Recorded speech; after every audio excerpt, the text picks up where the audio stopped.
Antônio Marcos, da turma 1521, e venho apresentar sobre motores de combustão interna. Nada mais são máquinas térmicas que convertem energia térmica em energia mecânica. Um motor de combustão interna é um tipo de motor que converte energia química do combustível em energia mecânica.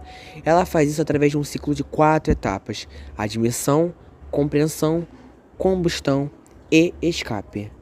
Nessa imagem, podemos ver os diferentes componentes do motor, incluindo o cilindro, o pistão, as válvulas e o virabrequim. O cilindro é a parte onde ocorre a combustão do ar e do combustível.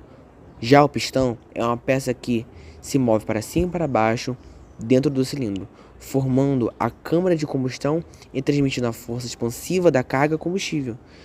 As válvulas, por sua vez, são as peças que permitem a entrada e saída de ar e combustível no cilindro.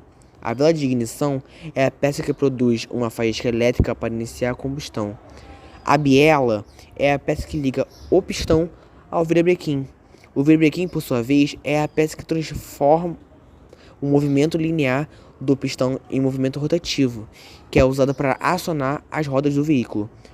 Por fim, resumidamente, um motor de combustão interna é um sistema complexo que usa energia do combustível para gerar movimento, e alguns dos seus principais componentes são o cilindro, o pistão, as válvulas, a vela de ignição, a biela e o virabrequim.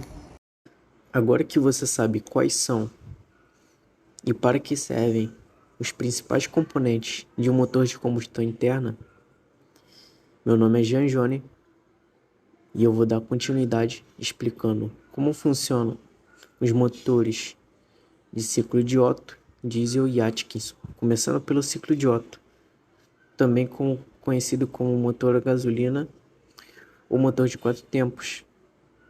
Foi primeiramente patenteado por Alphonse Bill de Roches em 1861.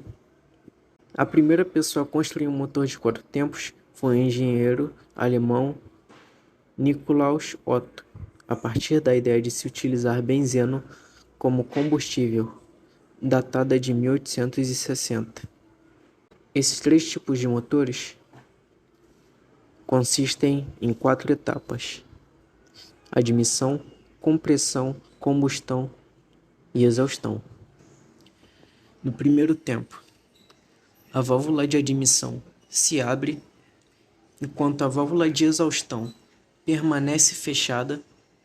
Entra uma mistura de ar combustível a uma pressão praticamente constante, fazendo o pistão se movimentar do PMS até o PMI, ocupando todo o volume da câmara de combustão.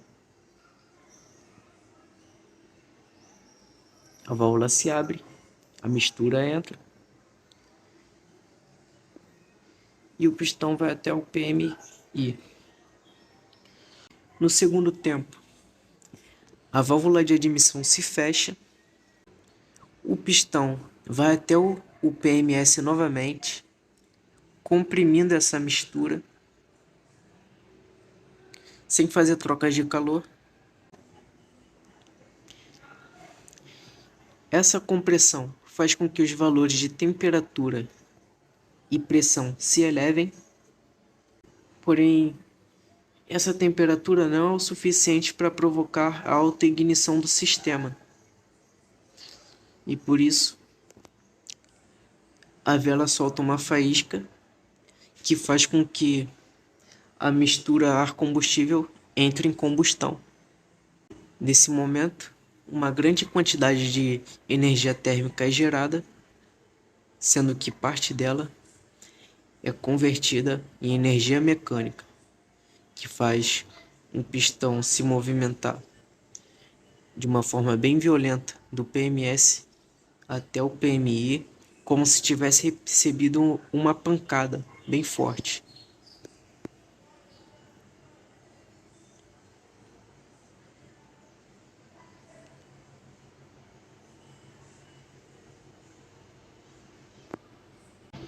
No quarto tempo, a válvula de exaustão se abre, os gases quentes da combustão são expelidos na atmosfera até que todo o sistema seja resfriado.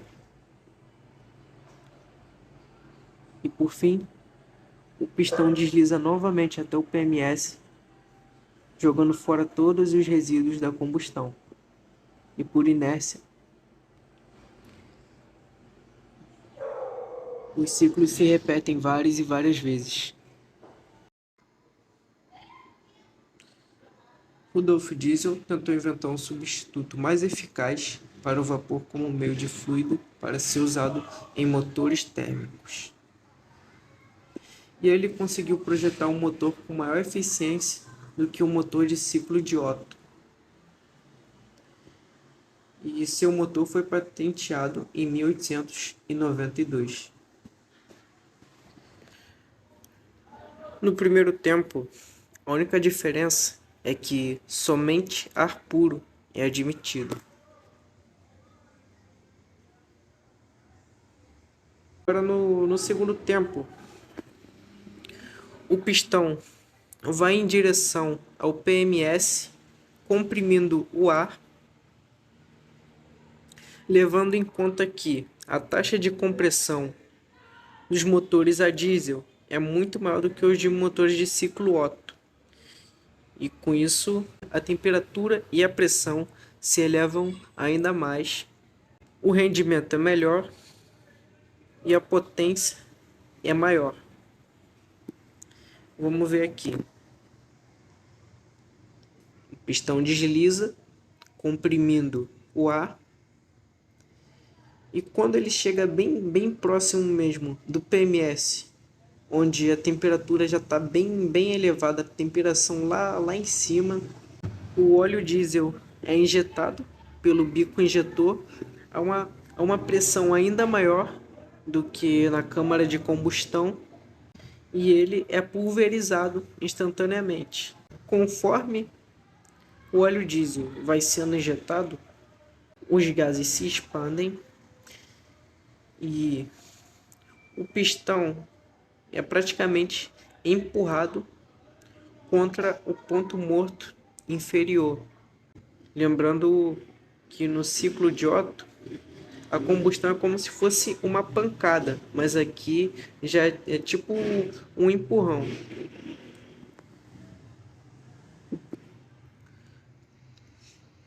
Ó, o óleo diesel sendo injetado, 200 bar de pressão, o óleo diesel sendo injetado, empurrando o pistão.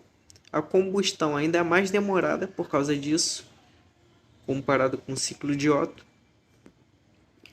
Aí ele chega até o PMI, alcançando o volume máximo que se pode obter naquele cilindro, na câmara de combustão.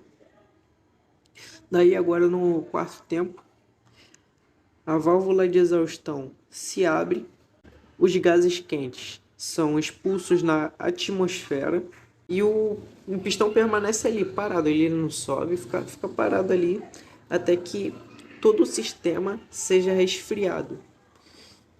Depois disso, quando ocorre o resfriamento, ele avança até o PMI, eliminando os resíduos existentes da queima do combustível. E lembrando que isso ocorre a uma pressão constante. No ciclo diesel é a mesma coisa do que no Otto. No primeiro tempo se tem uma expansão isobárica, a pressão constante. Segundo tempo, uma compressão adiabática. Terceiro tempo, combustão, é uma combustão adiabática também. E a exaustão é isobárica.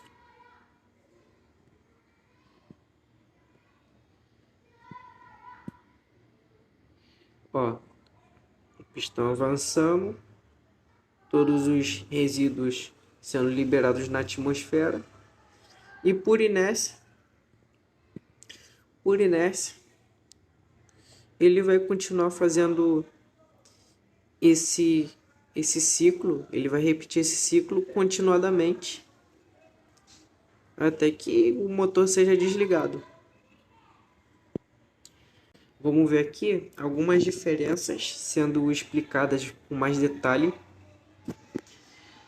para que se tenha um entendimento melhor do assunto. Deixando o YouTube mostrando a explicação de algumas diferenças do motor de ciclo Otto e diesel. Vamos ver. Diretamente ligada à temperatura do ar dentro do cilindro. Quanto maior a compressão, maior a temperatura. No motor diesel, a temperatura do ar comprimido pode chegar a 800 graus centígrados. Já no motor a gasolina, ela não deve passar de 450 graus. Por que ela não pode passar de 450 graus?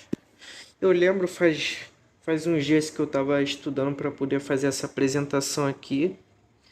Pode estar errado, pode estar certo, mas pelo que eu entendi é o seguinte: se essa temperatura de compressão fosse maior, eu não ia poder controlar o momento exato para que ocorresse a combustão. Por quê? Qual é a função da vela de ignição? Até certo momento o pistão vai comprimir a mistura e o tempo ideal a vela solta uma centelha que provoca a combustão do sistema. Mas se a temperatura fosse maior, a mistura entraria em combustão sem ser no tempo determinado. Pelo menos é isso que eu entendo. Mas vamos continuar assistindo aqui o vídeo. No motor a gasolina, o ar e o combustível são comprimidos dentro do cilindro. Com a centelha da vela, essa mistura explode, empurrando o pistão para baixo com grande intensidade de impacto. Já no motor a diesel, o combustível só é injetado perto do momento máximo de compressão. É quando o óleo pulverizado dentro da câmara se inflama em contato com o ar aquecido, sem precisar da centelha. Outra diferença está na força criada por cada modo de combustão. A explosão cria um impacto muito intenso, mas com pouca duração, como se fosse uma martelada na cabeça do pistão. Isso faz com que os pistões do motor a gasolina tenham um curso menor para aproveitar melhor a intensidade do impacto. Já nos motores diesel, a expansão acontece de acordo com a queima, na medida em que o combustível é injetado. A força de expansão não é tão intensa, mas tem uma duração maior, agindo como um empurrão. Por isso, o curso do pistão no motor diesel é maior. Nesse tempo, não há diferenças entre motores, pois quando o pistão sobe, empurra os gases resultantes da combustão para fora do cilindro. O motor de ciclo de Atkinson foi inventado por James Atkinson em 1882. Esse tipo de motor foi projetado para ter uma maior eficiência ao invés da potência e é usado nos modernos carros híbridos. Os motores de ciclo Atkinson são movidos a gasolina, assim como os de ciclo de Otto. No primeiro tempo, não tem nenhuma diferença. A válvula de admissão se abre e o ar é admitido.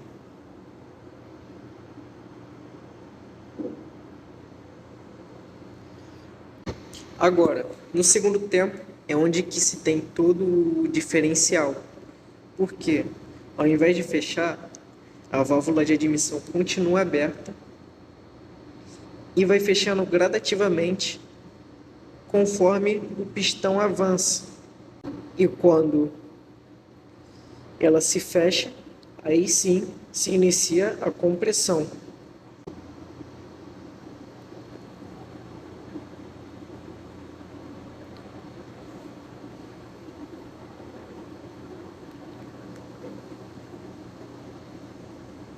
Isso garante uma melhor taxa de compressão e principalmente maior rendimento, porque no ciclo de Otto, na etapa de compressão, se consome muito mais energia para comprimir a mistura até que o pistão chegue até o PMS. Já no ciclo de Atkinson, o pistão avança com a válvula de admissão aberta. Aí quando ela se fecha, ele precisa de menos esforço para estar comprimindo a mistura. E ele comprime ainda mais por causa disso. E o consumo de energia é muito menor na etapa de compressão. Aí isso garante mais rendimento, um maior aproveitamento do combustível. Vale destacar que o curso do pistão é muito maior na etapa de combustão do que na de admissão. Vamos ver aqui. Ó.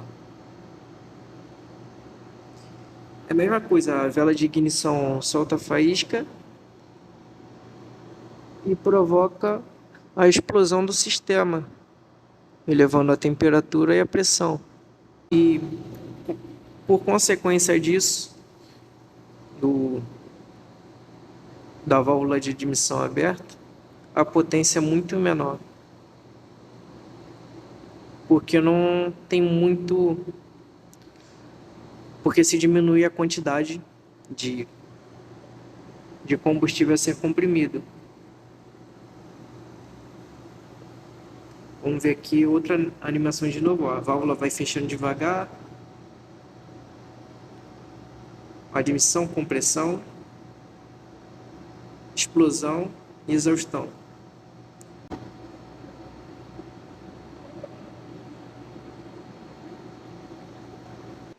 Para finalizar, vamos ver como funcionam os motores Otto e diesel a 2 tempos, começando pelo de Otto. Aqui uma diferença bem visível é que não tem válvula de exaustão, e sim uma janela de exaustão. Ali no canto esquerdo e no canto direito tem uma janela de admissão, mais uma válvula de admissão mais embaixo.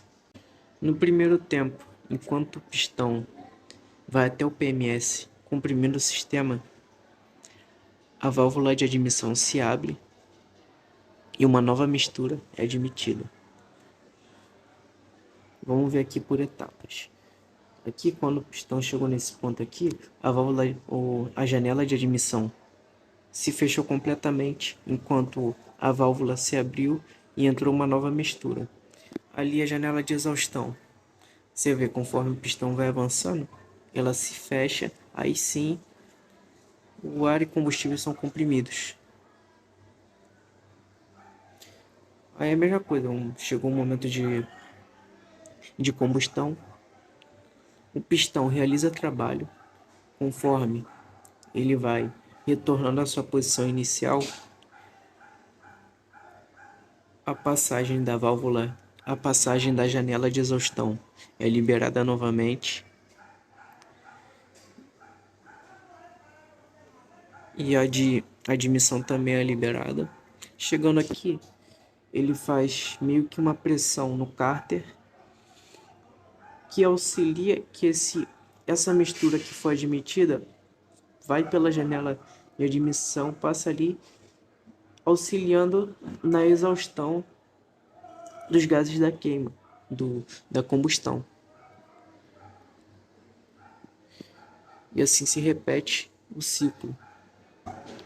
Nos motores a diesel de 2 tempos, nós temos 2 janelas de admissão e esse motor é sobrealimentado pelo supercharge, que pressuriza o ar que vai ser admitido. Então, no primeiro tempo, vamos ver aqui, o pistão indo até o PMI. O ar entra pelas janelas, enquanto os gases da combustão anterior saem pela atmosfera.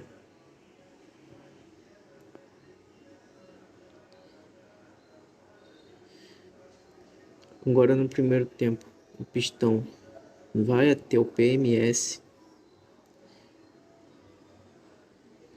Chegando aqui, toda a passagem das janelas de admissão são fechadas e o ar é comprimido.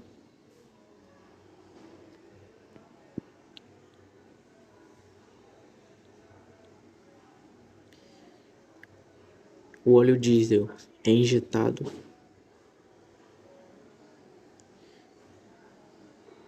e é pulverizado enquanto o pistão realiza trabalho.